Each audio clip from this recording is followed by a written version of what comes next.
జగన్కి దిమ్మ తిరిగి బొమ్మ కనిపించింది. ఎంతమంది చెప్పినప్పుడు కూడా వినలేదు. మొన్న ప్రశాంత్ కిషోర్ కూడా తను కలిసినప్పుడు చెప్పాడట, ఏంటయ్యా ఇది, నువ్వు గెలిచే అవకాశాలు లేవని చెప్పాడట. అయినా మనం తాయిలాలు ఇస్తున్నాం కదా, కుక్కకి బిస్కెట్లు పారేసినట్టు బిస్కెట్లు పారేస్తాము, మనల్ని తప్పకుండా గెలిపిస్తారనేటువంటి ఆలోచనతో తను నిరంకుశత్వం, ఎవరి మాట వినడు. ఆ సజ్జల రామకృష్ణారెడ్డి తప్ప ఇంకొకరి మాట వినడు.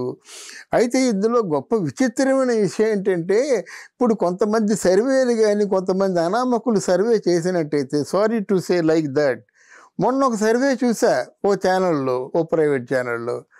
వాడికి అసలు నియోజకవర్గంలో ఎవరున్నారు, ఎంతమంది, ఎన్ని సీట్లు ఉన్నాయో తెలీదు. ఒక వైఎస్ఆర్సీపీకి 10, 20, 15, 14 ఇలా చెప్పుకెళ్ళిపోతుంటే నాకు ఆశ్చర్యం కలిగింది. అసలు నియోజకవర్గంలో ఎన్ని సీట్లు ఉన్నాయో తెలియకుండా ఆయన పోలింగ్ దగ్గరికి వచ్చి నేను చెప్పిన సర్వే పూర్తి కరెక్ట్ కాకపోతే అడగండి అంటాడు. ఆ ఛానల్కి ఇంతవరకు ఉన్నటువంటి క్రెడిబిలిటీ పోతుంది కదా, నువ్వేదో నోటుకొచ్చిన తలదిక్కు కబుర్లన్నీ కూడా మాట్లాడేసి నువ్వు అంటే 100కి 98% ఈ పోలింగ్ నిజం అవుతుంది. నిజమే, ఇలాంటి వాళ్ళు చెప్పిన మాటలు వినే వైఎస్ఆర్ పార్టీ వాళ్ళు జూన్ 15వ తేదీన పెద్ద ఫంక్షన్ ఏర్పాటు చేసుకున్నారు. తాడేపల్లి ప్యాలెస్నేమో అలంకరించేసి ఇంకా ఇది పెద్ద ఓ ప్రపంచవ్యాప్తంగా తెలిసి వచ్చేలాగా పండుగను ఏర్పాటు చేసుకున్నారు అన్నమాట. ఎందుకు ఇక్కడ ఋషిరాజ్ సింగ్ అనేటువంటి ఐపాక్ ఆయన మూలసూత్రధారి చెప్పాడు కనుక ఆ మాటలు మేము చేసుకున్నారన్నమాట. అందరూ వైఎస్ఆర్సీపీ గెలిచేస్తుందంటే ఎలా గెలిచేస్తుంది అనుకుంటారు? ప్రజా వ్యతిరేకత అంటే ఏమిటో తెలియని కొంత అమాయకులు అలా అనుకుంటారు. కానీ ఈరోజు విచిత్రం ఏంటంటే, ఐపాక్ టీంకి మొట్టమొదటిసారిగా వార్నింగ్ ఇచ్చారు. ఏమయ్యా, మీరు మాట్లాడుకున్న మాటల్లో 50 కోట్ల రూపాయలు మీకు ఇవ్వాల్సిన అవసరం లేదు, మీరు సరిగా పనిచేయలేదంటారు. సరిగా పనిచేయడం ఏంటి? మీ ఛానల్ కోసం పనిచేసేవాడు శక్తివంతులు లేకుండా పనిచేస్తాడు. మీరు చేసుకున్న పనులు, మీరు చేసుకున్న నిరంకుశత్వం, జనంలో వ్యతిరేకత, వాళ్ళు ఏం చేస్తారు? ఒక 50 కోట్లు ఇవ్వనంటే అప్పుడు మధ్యలో ఆ భారతి మధ్యపడి ఇప్పించింది అంటారు. ఇకపోతే ఎవరెవరికైతే సెల్ ఫోన్లు ఇచ్చారో ఆ సిమ్లు, సెల్ ఫోన్లు అన్నీ కూడా తిరిగి ఇచ్చేయమని చెప్పారన్నమాట. ఎంత ఆయన అంటే దాన్ని ఏమంటారంటే ఫ్రస్ట్రేషన్లో ఉన్నారంటే, నాకు ఇంకేం ఫంక్షన్ వద్దు, ఏం వద్దు. అక్కడ విజయవాడలో కూడా ఫంక్షన్ పెడదాం అనుకున్నారు. ఇక్కడ తాడేపల్లి ప్యాలెస్లో, విజయవాడలో 15వ అంతస్తులో పెద్ద స్కైలో ఫంక్షన్ చేద్దాం అనుకున్నారు.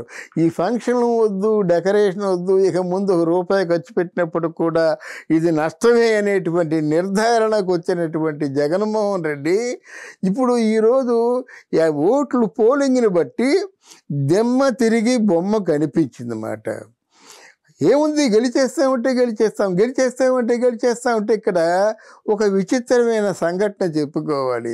అలా నగిరిలో మీకు చెల్లెమ్మగా ఉన్నటువంటి రోజా ఓటు వేసి రాగానే నేను ఓడిపోతున్నాను, మా వాళ్ళే ఓడించారు, ఇదంతా జగన్ చేసిందే అని ఆవిడ చెప్పింది. కొడాలని అసలు పోలింగ్కే వెళ్ళలేదు 4 గంటల వరకు. ఇంట్లోంచి బయటికి రాలేక, ఇంట్లోంచి బయటికి ముఖం చూపించలేక ఆయన సాయంత్రం వెళ్ళి ఒంటరిగా ఆ ఫ్యామిలీతో వెళ్ళి ఓటు వేసి వచ్చాడు. ఇంకెవరితో ఏం మాట్లాడలేదు. అక్కడ వల్లభనేని వంశీ ఎవరితోనో గొడవ పడిపోయి చిత్రంగా పరిగెత్తుకుంటూ వెళ్ళి, అంటే ఒక మిగతా కార్యకర్తల చేత దెబ్బలు కూడా తినే పరిస్థితి ఏర్పడింది. తెనాలిలో ఓటరు ని ఎమ్మెల్యే కొడితే, వైఎస్ఆర్సీపీ ఎమ్మెల్యే కొడితే ఆ ఓటరు ఇంకో దెబ్బ కొట్టారు.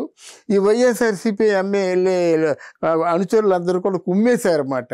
అంటే ఒక ఓటరుని ఇంతగా హింసించవలసిన అధికారం ఎవరిచ్చారు? అది ఆలోచించుకోవాలి కదా. ఇంకా అంబటి రాంబాబు ఎప్పుడూ ఓడిపోయిన చేతులు ఎత్తేసాడనమాట. ఎందుకంటే సొంత అల్లుడే నీకు ఓటేయొద్దని చెప్పాడు. మరి నువ్వు ఎలా గెలుస్తావు? అయిపోయింది. అనిల్ కుమార్ యాదవ్ ఎక్కడో నెల్లూరులో ఉన్న అనిల్ కుమార్ యాదవ్ నరసరావుపేట తీసుకొచ్చినట్టు ఆయనకి ఓటు ఎవడేస్తాడు? ఆయన బాబు ఎవరైనా ఓటేసే అవకాశం ఉంటే చెప్పండి అని ఆ అనుచరుల మీద ఏదో బతిమాలుకున్నాడు. ఇంటికి వెళ్ళిపోయాడు అన్నమాట. అంటే దిగ్గజాలు అనిపించుకున్న వాళ్ళు అందరూ పోయినారన్నమాట.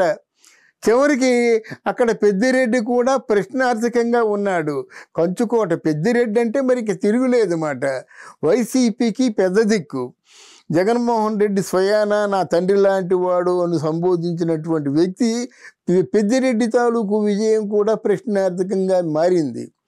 అలాగే మీ సొంత తమ్ముడు అవినాష్ రెడ్డి, షర్మిల వీళ్ళిద్దరు పోటీ కూడా పోటాపోటీగా ఉంది. చివరి రోజులో సొంత మీ అమ్మగారు చెప్పారన్నమాట, జగన్మోహన్ రెడ్డికి ఓటు వేయొద్దు, షర్మిల నా బిడ్డని గెలిపించండి అని.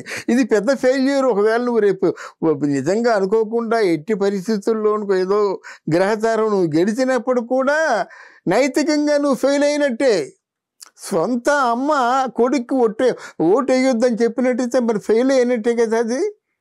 అందువలన ఇప్పుడు కొత్తగా తాజాగా వినిపిస్తున్న న్యూస్ ఏంటంటే, ఎవరు ఫోన్లో ఇచ్చేయండి, డబ్బులు లేవు, ఏమీ లేదు, ఆ వాలంటీర్లు లేరు, ఎవరు లేరు, అసలు ఏ లింక్ కూడా పెట్టుకోకుండా నెక్స్ట్ ఫర్దర్గా పేమెంట్ చేయవలసిన అవసరం లేకుండా చేసుకుంటున్నాడు జగన్మోహన్ రెడ్డి. అందువల్ల ఇప్పుడు కొత్తగా మనం చెప్పుకోవాల్సింది ఏమిటంటే, వాళ్ళంతా వాళ్ళు సెల్ఫ్ గోల్ చేసుకున్నారు. ఎవరి మట్టుకు వాళ్ళు ప్రత్యక్షంగానో పరోక్షంగానో ప్రకటించుకుంటున్నారు మేము ఓడిపోతున్నామని చెప్పి. ఇప్పుడు ఈ ఓటమి గురించి ఏం చెప్పమంటారు? మరి ముందు ఎందుకు ఉత్తర ప్రగల్భాలు పలికారు? ఎవరి మట్టుకు వాళ్ళు ఈజీ ఈజీ ఈజీ అన్న వాళ్ళందరూ పోయారు కదా. ఈ విడుదల రజని వీళ్ళందరూ పెద్దవాళ్ళు కదా. అంటే రోజుకు ఒక చీర కట్టుకుంటూ మాదే గెలుపని చెప్పిన వాళ్ళందరూ ఏమైపోయినారు ఈరోజు? ఎక్కడ కనబడటం లేదు కదా. అది ఈరోజు జగన్మోహన్ రెడ్డి నుంచి ఆదేశాలు రావడం, మీరు దుకాణాలు మూసేయండి అని చెప్పడం, ఫర్దర్గా రూపాయి అయినా ఖర్చు పెట్టొద్దని చెప్పడం, ఎన్నికలకి ఎంతవరకు అయినటువంటిది చాలు, ఇంకా ఎన్నికల మీద ఖర్చు వద్దు, ఫోన్లు కానీ సిమ్ములు కానీ ఇంకేమైనా ఆథరైజేషన్లు ఏమైనా ఉంటాయేమో అనుకున్నారు. ఈ ఐప్యాక్కైనా ఎందుకంటే ఆ 50 కోట్లు ఇచ్చారు, ఎక్కడ వాళ్ళ తాలూకు రహస్యాలు బయటపడతాయేమో అనే ఉద్దేశంతో ఇచ్చారు, కానీ లేకపోతే ఇచ్చిండేవారు కాదు. మొత్తానికి జగన్మోహన్ రెడ్డికి పరిపాలనలో అనుభవం లేదు అన్నది మరోసారి రుజువైంది మాట. వాళ్ళు తీసిన గోతులో చివరికి వాళ్ళే పడ్డారన్నమాట. జగన్మోహన్ రెడ్డి ఇకముందైనా సరే మనుషులండి, ప్రజలు ముఖ్యం అండి. ప్రజలకి మీరు దేవుడు, ప్రజలకి మీరు ధర్మకర్త, ఒక ట్రస్ట్ చైర్మన్ లాంటి వాళ్ళ మాట. డబ్బు మీది కాదు, మీరు ఇస్తున్న తాయిలాలు మీ కాదు, మీ పేరు పెట్టుకోవడానికి మీరెవరండి అని ప్రజలు తిరగబడ్డాడు. జగనన్న పథకాలు ఏంటండి, జగనన్న బొమ్మలు ఏంటండి, సర్వేరాల మీద జగనన్న బొమ్మలు ఏంటండి, పాస్ పుస్తకాల మీద జగనన్న బొమ్మలు ఏంటండి, ఇల్లులు తాకట్టు పెట్టుకోవడం ఏంటండి, తాకట్టు పేపర్లు వాళ్ళ ప్రభుత్వం దగ్గర ఉండడం ఏంటండి? ఇంత నిరంకుశత్వం, రాజరికపు అహంకారాన్ని మించిపోయిందే కదా. అందుకే తగిన మూల్యం చెల్లించుకున్నాడు జగన్మోహన్ రెడ్డి. దెమ్మ తిరిగి బొమ్మ కనబడింది. జగన్మోహన్ రెడ్డి ఇక ముందు ఏం మాట్లాడతాడో మనం ఎవరు వ్యతిరేకంగా చెప్పవలసిన అవసరం లేదు. ప్రజలే వ్యతిరేకించారు, ప్రజలే బుద్ధి చెప్పారు. అందుకే 1,30,00,000 ప్రజలు విదేశాల నుంచి కూడా తరలి వచ్చి ఒక పిఠాపురానికే కాదు, కుప్పంకే కాదు, ఒక దీని పేరు మన విజయవాడలోనే కాదు, ఎక్కడ చూస్తే అక్కడ మన ఎవరు రఘురామకృష్ణరాజు, మంగళగిరి, వీళ్ళన్నీ ఎక్కడ మంగళగిరిలో ఓడిపోతారనుకున్నారు. ప్రజలు చెప్తున్నారు, బాబు మంగళగిరిలో ఆయనకి ఏం సంబంధం లేకపోయినా లోకేష్ బాబు మాకు ఎన్నో వసతులు చేకూర్చారు, మా బ్రతుకు చూపించారండి. అవి మీరు ఏమైనా చేశారా? ఒకసారి ఆత్మ పరిశీలన చేసుకోండి. పేదవాడిని బ్రతికించే ఏర్పాటు ఏదైనా చేశారా? పవన్ కళ్యాణ్ కౌలు రైతులకేమో ₹1,00,000 ఇచ్చాడు, పేదవాడిని ఇల్లు కట్టుకోమని చెప్పాడు. రోడ్ వైండింగ్లో ఇళ్ళన్నీ పడగొట్టిన ఇల్లు మళ్ళీ కట్టించాడు. చెప్పుకోవడానికి కొన్ని ఉన్నాయి, లోకేష్ బాబు చెప్పుకోవడానికి కొన్ని ఉన్నాయి. మన మంగళగిరి అంతా పూర్తి సస్యశ్యామనం చేస్తాడు. ఇక ముందు దిగినట్టయితే మంగళగిరిని బంగారం చేసేస్తాడు లోకేష్ బాబు. వీళ్ళ మీద ఎన్ని తిట్లు తిట్టించారు జగన్మోహన్ రెడ్డి గారు. రోజా ఎన్ని తిట్లు తిట్టింది. ఎక్కడుంది ఈరోజు? పనిష్మెంట్ అనుభవిస్తుంది కదా. దీని పశ్చాత్తాపంతో తీరిపోదు. ఇన్ని పాపాలు చేశావే, ఆ పాపాలకి డెఫినెట్గా శిక్ష అనుభవించాలి. అనుభవించవలసిన దానికి కొడాలి నాని కానీ, అంబటి రాంబాబు కానీ, వీళ్ళందరూ, అనిల్ కుమార్ యాదవ్ కానీ, వల్లభనేని వంశీ కానీ, ఆ రోజు చంద్రబాబు నాయుడు తాలూకు భార్య భువనేశ్వరమ్మ ఒకే ఒక మాట అన్నది, ఒరే నా చేతితో అన్నం తిన్నారు కదరా, ఛీ! ఇక నా జీవితంలో నా నోటితో మీ మాటను కూడా నిన్ను ఉచ్చరించను.